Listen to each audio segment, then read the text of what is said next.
Praise the Lord. Hallelujah. സ്തോത്രം സ്തോത്രം സ്തോത്രം സ്തോത്രം സ്തോത്രം. കർത്താവിൻ്റെ അതിപരിശുദ്ധമായ തിരുനാമം ഈ അനുഗ്രഹിക്കപ്പെട്ട പ്രഭാതത്തിൽ വാഴ്ത്തപ്പെടുമാറാകട്ടെ. പ്രിയപ്പെട്ട ദൈവമക്കളെ, നമുക്ക് ഒരുമിച്ച് 2025 ഫെബ്രുവരി മാസം 24 ഹല്ലേലൂയ സ്തോത്രം തിങ്കളാഴ്ച പ്രഭാതത്തിൽ കർത്താവിനെ ആരാധിക്കുവാൻ, കർത്താവിനെ സ്തുതിക്കുവാൻ നമ്മുടെ സ്വർഗീയ പിതാവ് നമുക്കൊരുക്കി തന്നിരിക്കുന്ന നല്ല സമയത്തിനായിട്ട് നമുക്ക് നന്ദിയോടെ സ്തോത്രം ചെയ്യാം. സ്തോത്രം സ്തോത്രം സ്തോത്രം സ്തോത്രം സ്തോത്രം സ്തോത്രം സ്തോത്രം. കഴിഞ്ഞ പകൽക്കാലം മുഴുവൻ നമ്മുടെ കർത്താവ് നമ്മളെ കാത്തു പരിപാലിച്ചില്ല. ഒന്നോർത്ത് നോക്കിക്കേ, എത്ര അത്ഭുതകരമായിട്ടാണ് കഴിഞ്ഞ പകൽക്കാലം കർത്താവ് നമ്മളെ നടത്തിയത്.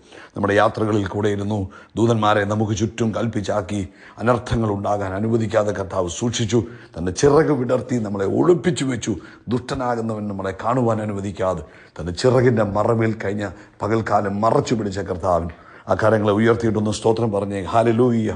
നന്ദിയോടെ സ്തോത്രം, നന്ദിയോടെ സ്തോത്രം, സ്തോത്രം സ്തോത്രം സ്തോത്രം സ്തോത്രം. രാത്രികാലം നല്ല ഉറക്കം തന്ന് നമ്മളെ അനുഗ്രഹിച്ചില്ലേ, അതിനായിട്ട് കർത്താവിനൊന്ന് സ്തോത്രം പറഞ്ഞേ. നമ്മളെ രാത്രിയിൽ നല്ല ഉറക്കം തന്ന് അനുഗ്രഹിച്ച കർത്താവിന് സ്തോത്രം സ്തോത്രം സ്തോത്രം സ്തോത്രം സ്തോത്രം സ്തോത്രം സ്തോത്രം. ആരോഗ്യത്തോടെ സൗഖ്യത്തോടെ നമ്മളെ ഈ പ്രഭാതത്തിൽ എഴുന്നേൽപ്പിച്ച നമ്മുടെ കർത്താവിന് കരം ഉയർത്തിപ്പിടിച്ചുകൊണ്ട് പറ, കർത്താവേ സ്തോത്രം സ്തോത്രം സ്തോത്രം സ്തോത്രം സ്തോത്രം സ്തോത്രം സ്തോത്രം. ഈ പകൽക്കാലം ക്രിസ്തീശുവിൽ ഞങ്ങളെ ജയോത്സവമായി നടത്തുന്ന കർത്താവിന്, അവൻ ആനന്ദത്തോടെ നടത്തുന്ന കർത്താവിന്, ഉല്ലാസത്തോടെ നടത്തുന്ന കർത്താവിന് ഹല്ലേലൂയ. Thank you lord. ഞങ്ങളങ്ങേ സ്തുതിക്കുന്നു, ഞങ്ങളങ്ങേ സ്തുതിക്കുന്നു, ഞങ്ങളങ്ങേ സ്തുതിക്കുന്നു. ഞങ്ങൾ നന്ദി പറയുന്നു, നന്ദി പറയുന്നു പിതാവേ, നന്ദി പറയുന്നു. Thank you. അങ്ങ് നല്ലവൻ, അങ്ങ് വല്ലഭൻ, അങ്ങയുടെ ദയ ഇന്നും എന്നേക്കുമുള്ളതാകിയാൽ സ്തോത്രം. അങ്ങേകനായി മഹാ അത്ഭുതങ്ങളെ ചെയ്യുന്ന ദൈവമാകിയാൽ സ്തോത്രം. അങ്ങയുടെ മുഖത്തേക്ക് നോക്കുന്നവരെ പ്രകാശിപ്പിക്കുന്ന ദൈവമാകിയാൽ സ്തോത്രം. ഞങ്ങൾ ഈ പ്രഭാതത്തിൽ ഞങ്ങളുടെ പൊന്നു കർത്താവിന് സന്തോഷത്തോടെ സ്തോത്രയാഗത്തെ അർപ്പിക്കുന്നു. ഹല്ലേലൂയ. നന്ദി പിതാവേ, ഹല്ലേലൂയ. നന്ദി പിതാവേ, ഹല്ലേലൂയ. നന്ദി പിതാവേ, ഹല്ലേലൂയ. അങ്ങ് നല്ലവൻ, അങ്ങ് നല്ലവൻ, അങ്ങ് വല്ലഭൻ, അങ്ങയുടെ ദയ ഇന്നും എന്നേക്കുമുള്ളതാകിയാൽ സ്തോത്രം ചെയ്യുന്നു. സങ്കീർത്തനക്കാരൻ പറയുന്നു, ആമേൻ. സങ്കീർത്തനം അതിൻ്റെ 22-ാം സങ്കീർത്തനത്തിൻ്റെ 22-ാമത്തെ വാക്യം പറയുന്നു, ഞാൻ കർത്താവിൻ്റെ നാമത്തെ എൻ്റെ സഹോദരന്മാർക്ക് കീർത്തിക്കും, സഭാമതിയെ ഞാൻ കർത്താവിനെ സ്തുതിക്കും. യഹോവ ഭക്തന്മാരെ കർത്താവിനെ സ്തുതിപ്പിൻ, യാക്കോബിൻ്റെ സകല സന്തതിയുമായുള്ളവരെ കർത്താവിനെ മഹത്വപ്പെടുത്തുവീൻ. ഹല്ലേലൂയ. സ്തോത്രം സ്തോത്രം സ്തോത്രം. 25-ാം വാക്യം പറയുന്നു, മഹാസഭയിൽ എനിക്ക് പ്രശംസ കർത്താവിങ്കിൽ നിന്ന് വരുന്നു, കർത്താവിൻ്റെ ഭക്തന്മാർ കാണുക ഞാൻ എൻ്റെ നേർച്ചകളെ കഴിക്കും. ആമേൻ. സ്തോത്രം. നമുക്ക് ഒരുമിച്ച് പ്രാർത്ഥിക്കാം. എല്ലാവരും കണ്ണുകൾ അടച്ച് പ്രാർത്ഥനയിൽ ഏകാഗ്രതയായിട്ട്. പിതാവേ, ഞങ്ങൾ ഒരുമിച്ച് യേശു ക്രിസ്തുവിൻ്റെ നാമത്തിൽ ഈ പ്രഭാതത്തിനായിട്ട് സ്തോത്രം. ഈ പ്രഭാതത്തിൽ ഈ ശബ്ദം കേൾക്കുന്ന എല്ലാവരെയും യേശു ക്രിസ്തുവിൻ്റെ നാമത്തിൽ അനുഗ്രഹിച്ച് പ്രാർത്ഥിക്കുന്നു. ഓരോരുത്തരുടെയും ആവശ്യങ്ങളിൽ അങ്ങനെ പ്രത്യേക കൃപയുണ്ടാകണമെന്ന് പ്രാർത്ഥിക്കുന്നു. അത് കർത്താവേ, ഈ പ്രഭാതത്തിൽ രോഗികൾ ആമേൻ യേശു ക്രിസ്തു നാമത്തിൽ സൗഖ്യമാകട്ടെ. ആമേൻ. വയറ് എപ്പോഴും വീർത്തിരിക്കുന്ന ഒരു അനുഭവം, വയറെപ്പോഴും കമ്പിച്ചിരിക്കുന്നു, ബുദ്ധിമുട്ട് അനുഭവപ്പെടുന്നവർ ഇപ്പോൾ നസറേനായ യേശുവിൻ നാമത്തിൽ ആ വയറ് സൗഖ്യമാകട്ടെ. ആ ഗ്യാസ്ട്രൈറ്റിസ് പ്രോബ്ലംസ്, അസിഡിറ്റിയുടെ പ്രോബ്ലംസ് എല്ലാം യേശുവിൻ്റെ അധികാരമുള്ള നാമത്തിൽ ഇപ്പോൾ സൗഖ്യമാകട്ടെ. പൂർണ്ണ സ്വസ്ഥത വയറിന് കൊടുത്തിരിക്കുന്നതിനായിട്ട് സ്തോത്രം ചെയ്യുന്നു. അതുപോലെ കർത്താവെ, ഈ പ്രഭാതത്തിൽ ഞങ്ങൾ ഒരുമിച്ച് പ്രാർത്ഥിക്കുന്നു. ആർത്രൈറ്റിസ് കാരണം കാലിൻ്റെ മുട്ടിനൊക്കെ വേദനയാൽ ഭാരപ്പെട്ടിരിക്കുന്നവർ, അമ്മൻ കാല് മടക്കുവാൻ കഴിയുന്നില്ല, മുട്ടുമേൽ നിന്ന് പ്രാർത്ഥിക്കാൻ കഴിയുന്നില്ല, അധികം ദൂരം നടക്കുവാനോ സ്റ്റെപ്പ് കയറുവാനോ കഴിയാതെ ഭാരപ്പെട്ടിരിക്കുന്നവർ ഇപ്പോൾ അമ്മൻ യേശുവിൻ നാമത്തിൽ സൗഖ്യമാകട്ടെ. നസ്രേനായ യേശുവിൻ നാമത്തിൽ ആ കാൽമുട്ടുകൾ ഇപ്പോൾ സൗഖ്യമാകട്ടെ. പൂർണ്ണ സ്വസ്ഥത കൊടുത്തിരിക്കുന്നതിനായിട്ട് സ്തോത്രം. സാമ്പത്തികമായ ബുദ്ധിമുട്ടിലൂടെ കടന്നു പോകുന്നവരെ ഞങ്ങൾ ഓർക്കുന്നു. കർത്താവ് അവരെ വിടുവിക്കണം. ജോലിയില്ലാത്തവർക്ക് വേണ്ടി ഞങ്ങൾ പ്രാർത്ഥിക്കുന്നു. അവർക്ക് വേണ്ടി കർത്താവ് അത്ഭുതവാതിലുകളെ തുറക്കുന്നതിനായിട്ട് സ്തോത്രം. അങ്ങ് അത്ഭുതങ്ങളുടെ ദൈവമാകിയാൽ സ്തോത്രം. ലോകത്തെമ്പാടും കർത്താവിൻ്റെ വേലയിലായിരിക്കുന്ന അഭിഷക്ത ദാസീദാസന്മാരെ ഞങ്ങൾ അനുഗ്രഹിക്കുന്നു. അവരുടെ മേലും കർത്താവിൻ്റെ വലിയ പ്രവൃത്തി ഉണ്ടാകട്ടെ. ആമേൻ. അവരുടെ ആവശ്യങ്ങൾ അങ്ങയുടെ കൃപയുണ്ടാകട്ടെ എന്ന് ഞങ്ങൾ പ്രാർത്ഥിക്കുന്നു. കർത്താവ് വലിയവനാകിയാൽ, വിശ്വസ്തനാകിയാൽ, മതിയായവനാകിയാൽ സ്തോത്രം. അതുപോലെ കർത്താവെ, ഞങ്ങൾ ഒരുമിച്ച് അങ്ങേക്ക് നന്ദിയും ആരാധനയും സ്തുതി സ്തോത്രയാകവും അർപ്പിക്കുന്നു. ഇന്ന് കർത്താവിൻ്റെ വേലയിലായിരിക്കുന്ന എല്ലാവരെയും ബ്ലസ് ചെയ്യണം. ഇന്ന് വൈകിട്ടത്തെ നമ്മുടെ മീറ്റിംഗ് അസാധാരണമായി തീരട്ടെ, മഹത്തരമായി തീരട്ടെ. വലിയ കാര്യങ്ങളെ കർത്താവെ ഈ ഫെബ്രുവരി മാസത്തിൻ്റെ അവസാന ദിവസങ്ങളിൽ കർത്താവ് ചെയ്യാൻ പോകുന്നതിനായിട്ട് സ്തോത്രം. പ്രാർത്ഥന കേട്ടതിനായിട്ട് നന്ദി. സകല മഹത്വവും പുകഴ്ചയപ്പയ്ക്ക് യേശു ക്രിസ്തുവിൻ്റെ നാമത്തിൽ തന്നെ. ആമേൻ, ആമേൻ. കർത്താവ് നിങ്ങളെ ധാരാളമായിട്ട് അനുഗ്രഹിക്കട്ടെ.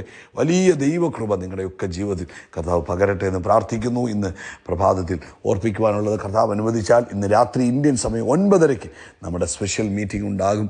നിങ്ങളെല്ലാവരും അതിൽ പങ്കെടുക്കണം. ഒരാൾക്ക് പോലും അത് നഷ്ടമായി തീരത്തില്ല. അതുകൊണ്ട് ആരും തന്നെ അത് നഷ്ടപ്പെടുത്തി കളയാതെ, ആ അവസരത്തെ പാഴാക്കി കളയാതെ നിശ്ചയമായിട്ടും വൈകിട്ടത്തെ മീറ്റിങ്ങിൽ നിങ്ങളെല്ലാവരും പങ്കെടുക്കണമെന്ന് സ്നേഹത്തോടെ ഓർപ്പിക്കുന്നു. നമുക്കൊരു വാക്ക് വൈകിട്ടത്തെ മീറ്റിങ്ങിന് വേണ്ടി പ്രാർത്ഥിക്കാം. നിങ്ങളുടെ കൈകളെ ഉയർത്തിപ്പിടിച്ചാട്ട്, പിതാവേ, ഇന്ന് വൈകിട്ടത്തെ മീറ്റിംഗ് ഞങ്ങൾ അനുഗ്രഹിച്ച് പ്രാർത്ഥിക്കുന്നു. വലിയ കാര്യങ്ങളെ കർത്താവ് ഇന്ന് രാത്രിയിൽ ചെയ്യാൻ പോകുന്നതിനായിട്ട് സ്തോത്രം. അങ്ങയുടെ ജനത്തെ അങ്ങ് കൂട്ടി വരുത്തുന്നതിന് സ്തോത്രം. അങ്ങ് ഞങ്ങൾക്ക് വചനം വെളിപ്പെടുത്തി തരുന്നതിന് സ്തോത്രം. അത്ഭുതങ്ങളും അടയാളങ്ങളും വീരപ്രവൃത്തികളും ഇന്ന് രാത്രിയിൽ സംഭവിക്കുന്നതിനായിട്ട് സ്തോത്രം. കർത്താവിൻ്റെ നാമം മഹിമപ്പെടട്ടെ, യേശു ക്രിസ്തുവിൻ നാമത്തിൽ തന്നെ. ആമേൻ, ആമേൻ, ആമേൻ. ഇപ്പോൾ തന്നെ നിങ്ങളുടെ മൊബൈലിൽ റിമൈൻഡർ റെഡിയാക്കി വെക്കുക. ഇന്ത്യൻ സമയം 9:30 തക്ക സമയത്ത് വരണം. പലരും രാത്രി മീറ്റിംഗ് തുടങ്ങി കുറേ കഴിഞ്ഞിട്ടാണ് ജോയിൻ ചെയ്യുന്നത്.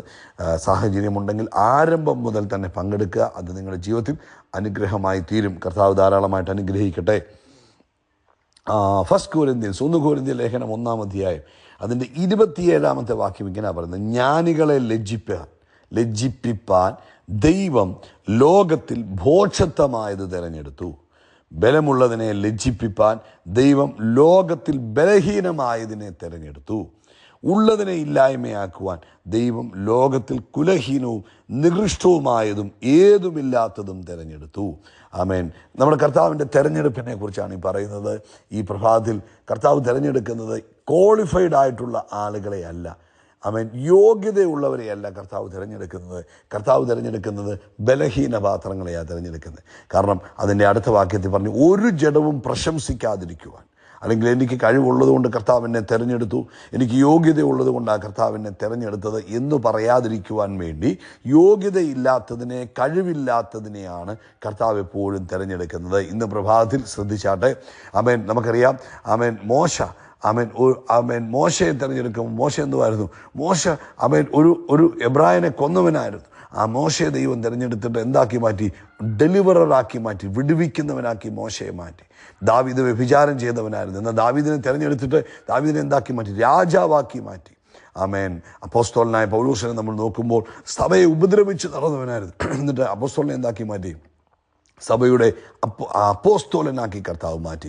എന്ന് വെച്ചാൽ ഇന്ന് നിങ്ങൾ എന്ത് അവസ്ഥയിലാണോ ദൈവത്തിന് നിങ്ങളെ ഉപയോഗിക്കുവാൻ കഴിയും. കർത്താവ് നിങ്ങളെ തിരഞ്ഞെടുക്കുവാൻ ആഗ്രഹിക്കുന്നു. നമ്മൾ കർത്താവിൻ്റെ ശിഷ്യന്മാരെ ഓരോരുത്തരെയും നോക്കി, അവരിൽ ലോകപ്രകാരം ജ്ഞാനികളായി ആരുമില്ലായിരുന്നു, വിദ്യാഭ്യാസമുള്ളവരായി ആരുമില്ലായിരുന്നു, കഴിവ് പറയാനോ അല്ലെങ്കിൽ മാന്യത പറയാനോ ഉള്ളവർ ആരുമില്ലായിരുന്നു. എന്നാൽ അവരെ കർത്താവ് തിരഞ്ഞെടുത്ത് അവരെ കർത്താവ് ഉപയോഗിച്ചെങ്കിൽ ഇന്ന് കർത്താവ് എപ്പോഴും ഉയർത്തുന്നത് ആരെയാണ്? താഴ്മയുള്ളവരെയാണ് ദൈവം ഉയർത്തുന്നത്, താഴെയുള്ളവരെയാണ് കർത്താവ് ഉയർത്തുന്നത്. നമുക്ക് എന്തെങ്കിലും കഴിവുണ്ടെന്നൊരു തോന്നലുണ്ടെങ്കിൽ അവരെ ദൈവത്തിന് ഉപയോഗിക്കാൻ കഴിയത്തില്ല. കർത്താവെ, ഞാൻ ഒന്നുമല്ല. അതുകൊണ്ട് നമ്മുടെ ഹൃദയം എന്തിരിക്കും? ദൈവസന്നിധി താഴ്മയോടിരിക്കണം. എൻ്റെ യോഗ്യത പറയുന്നവരെ അല്ല, എൻ്റെ കഴിവ് പറയുന്നവരെ അല്ല കർത്താവ് ഉപയോഗിക്കുന്നത്. കഴിവല്ല കർത്താവ് നോക്കുന്നത്, നമ്മുടെ അവൈലബിലിറ്റിയാണ് കർത്താവ് നോക്കുന്നത്, നമ്മുടെ മനസ്സിനെയാണ് കർത്താവ് നോക്കുന്നത്. ഇന്ന് കർത്താവെ, താഴ്മയോടുകൂടെ നിൽക്കാമെങ്കിൽ കർത്താവ് നമ്മളെ ഉയർത്തുവാൻ തുടങ്ങും. ആമേൻ. താഴ്മയുള്ളവർക്ക് ദൈവത്തിൻ്റെ കൃപ ലഭിക്കും. അതുകൊണ്ട് നമുക്കെന്തെങ്കിലും ഉണ്ട്, കഴിവുണ്ട്, പഠിത്തമുണ്ട്, പാരമ്പര്യമുണ്ട്, എന്തെങ്കിലുമൊക്കെ ഉണ്ടെന്നൊരു തോന്നലുണ്ടെങ്കിൽ ദൈവത്തിന് നമ്മളെ ഉപയോഗിക്കുവാൻ കഴിയത്തില്ല. എന്നാൽ കർത്താവ്, ഞാൻ ഒന്നുമല്ല, അങ്ങനെ ഉപയോഗിച്ചാട്ട്, അങ്ങനെ ഉയർത്തിയാട്ട്, അങ്ങയ്ക്ക് മാത്രമേ എന്നെ ഉയർത്തുവാൻ കഴിയുകയുള്ളൂ എന്ന് പറഞ്ഞ് ദൈവസന്നിധിയിൽ ഒരുവൻ താഴ്ന്നുണ്ടോ അവനെയാണ് ദൈവം ഉയർത്താൻ പോകുന്നത്, അവനെയാണ് ദൈവം ഉപയോഗിക്കാൻ പോകുന്നത്. ആമേൻ, ആമേൻ. ഞാനും എൻ്റെ കുടുംബവും എന്തുള്ളൂ എന്ന് ചോദിക്കുന്നവനെയാണ് കർത്താവ് ഉപയോഗിക്കുന്നത്. അതുകൊണ്ട് പ്രിയപ്പെട്ടവരെ, ഇന്ന് ഈ സന്ദേശം കേൾക്കുമ്പോൾ നമ്മുടെ ഉള്ളിൽ എന്തെങ്കിലും ഞാനാകുന്നു എന്നൊരു തോന്നലുണ്ടെങ്കിൽ, എനിക്കെന്തെങ്കിലും കഴിവുണ്ടെന്നൊരു പ്രത്യേക ചിന്തയുണ്ടെങ്കിൽ, അതൊക്കെ ഇന്ന് ദൈവസന്നിധി മാറ്റി വെച്ചിട്ട് കർത്താവിനോട് പറഞ്ഞു, കർത്താവേ, ഞാൻ ഒന്നുമല്ല, ഞാൻ ഏതുമല്ല, എനിക്ക് പ്രശംസിപ്പാൻ ഒന്നുമില്ല, എനിക്ക് പുകഴുവാൻ ഒന്നുമില്ല, കർത്താവേ, അങ്ങനെ ഉപയോഗിച്ചാട്ടെ. ഹല്ലേലൂയ. നമ്മുടെ പാരമ്പര്യം പറയാനോ നമ്മുടെ വിദ്യാഭ്യാസം പറയാനോ ഒന്നും പോകാതെ, കർത്താവേ, ഞാൻ അങ്ങയുടെ സന്നിധി താഴ്ന്നിരിക്കുന്നു, അങ്ങനെ ഉപയോഗിച്ചാട്ടെ. അങ്ങനെയുള്ളവരെയാണ് കർത്താവ് ഉപയോഗിക്കുന്നത്. ഇന്ന് അങ്ങനെ ചിലരെ കർത്താവ് എഴുന്നേൽപ്പിക്കുന്നതിനായിട്ട് സ്തോത്രം. ആമേൻ, ആമേൻ. അങ്ങനെ ചിലരെ എഴുന്നേൽപ്പിക്കുന്നതിനായിട്ട് സ്തോത്രം. നമുക്ക് ഒരുമിച്ച് പ്രാർത്ഥിക്കാം. ഇന്നത്തെ ഈ സന്ദേശം കണ്ടുകൊണ്ടിരിക്കുന്ന അനേകരെ ദൈവം ഉയർത്തട്ടെ. ആമേൻ. അവൻ്റെ കൈക്കീഴിൽ താഴ്ന്നിരിപ്പീൻ, അവൻ തക്ക സമയത്ത് ഉയർത്തുമെന്നുള്ള വചനം പോലെ അനേകരെ ഇന്ന് കർത്താവ് ഉയർത്തുന്ന ഒരു പകൽക്കാലമായി മാറട്ടെ. ആമേൻ. ഞാൻ അനുഗ്രഹിച്ചു പ്രാർത്ഥിക്കുന്നു. താഴ്മയുള്ള മനോഭാവം കൊടുത്താട്ടെ യേശുവിൻ നാമത്തിൽ തന്നെ. ആമേൻ, ആമേൻ, ആമേൻ, ആമേൻ. യേശു ക്രിസ്തുവിന്റെ നാമത്തിൽ നമ്മൾ ആകാശത്തിലെ നക്ഷത്രങ്ങൾ പോലെ കടൽ തീരത്തിലെ മണൽത്തരി പോലെ വർദ്ധിച്ചു വരികയും we are blessed, we are really blessed, we are permanently blessed and highly favored. God bless you. God bless you. God bless you.